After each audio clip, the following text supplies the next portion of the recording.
why. The gentleman over here said earlier that, what about the United States, and they're going to jump on you and they're going to try to, stop the innovations of disrupting their currencies and their governments.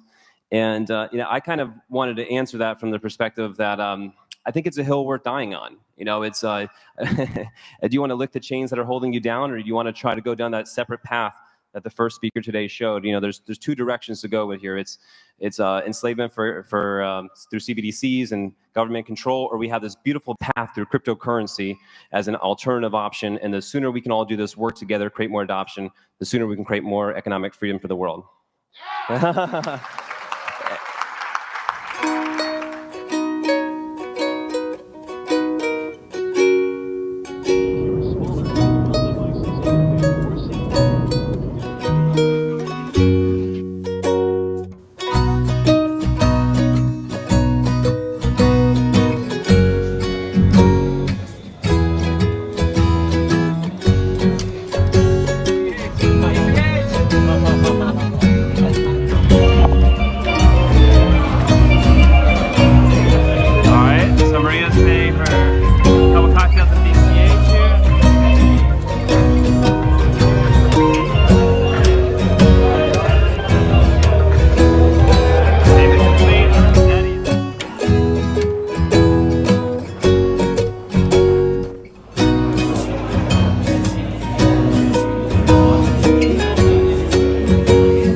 Giffin, business owner, YouTuber, and who is well on his way, as far as I understand, of adopting 100 businesses in the West Palm Beach area, Florida.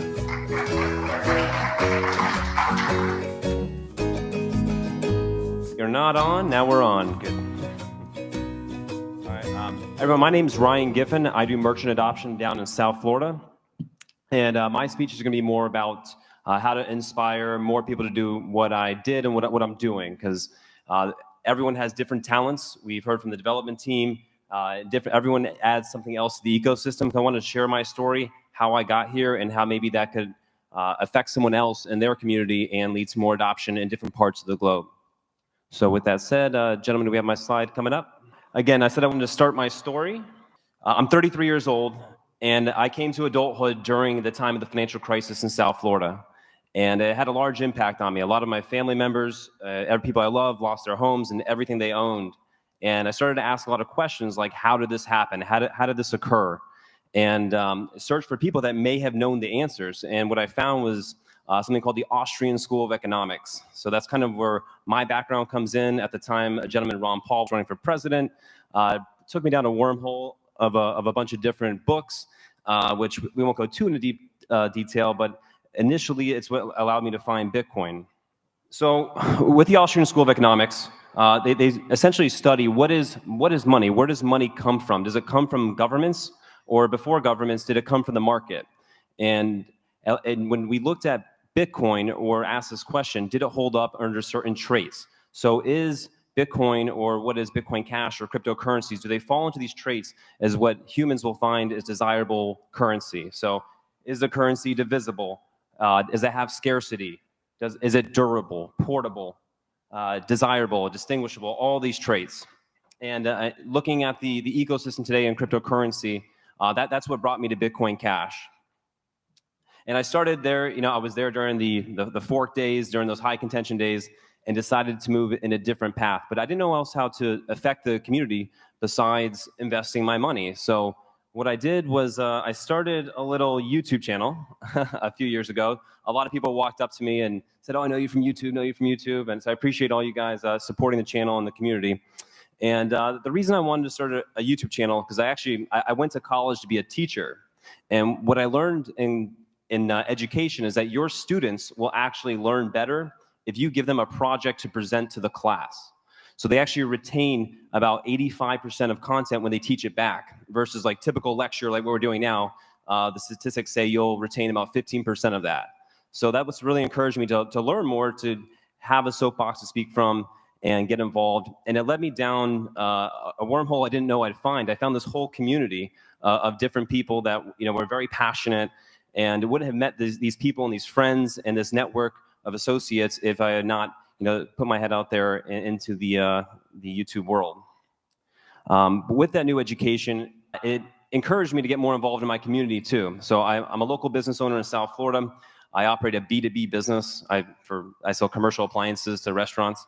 And what it wanted me to do is I have all these other business owners that have businesses and accept money for payments, and why shouldn't they add more currencies and options for users to spend? So, and I also do want to announce here, this is an amazing event. Last year, we held an event at PJ National in South Florida. We brought together about 100 people at different merchants, and this is so important. Meeting people in person and having these relationships is critical. And I want to announce that we're going to have the same event going on June 3rd in South Florida. You'll hear promotions coming after this event for it. And hopefully, if anyone watching online couldn't make it here, and South Florida is an easier trip for you, please come down. And love to spread more adoption to the ecosystem I built in South Florida, and we'll get to that here shortly. And yeah, and special shout out to Roger. Thank you for speaking to all my business merchants in the community. We also had Mark Falzon, freshly in from El Salvador, to share what's going on there and just educate more people on what this currency is. And then I got invited to come to this beautiful island of St. Kitts. St. Kitts is, everyone sees what's going on here. It's truly remarkable. A 50,000 people population can really allow cryptocurrency to move in that circular motion.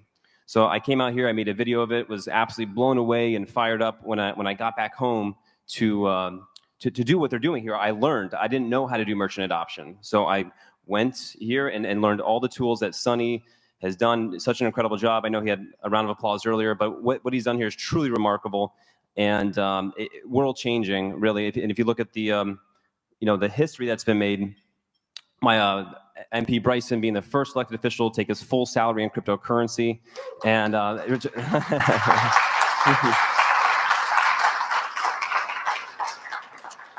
maybe we get more history made today. We'll see. But yeah, I came back home super fired up and began onboarding merchants in my area. So I began the process. So far, we've cultivated around 60 merchants that use cryptocurrency via the Bitcoin Cash Register app. And again, use the tools I learned here. I've collaborated with Jason over the time, get different feedback on how to, those different questions on, how to get them set up, tools to make sure they don't lose their keys. All those things are critical to onboarding. So far, we have businesses like restaurants, gas stations, supermarkets throughout the South Florida area. And again, all these are documented on map.bitcoin.com. You can go here, use as a resource for any of that. We document all of our onboards on there.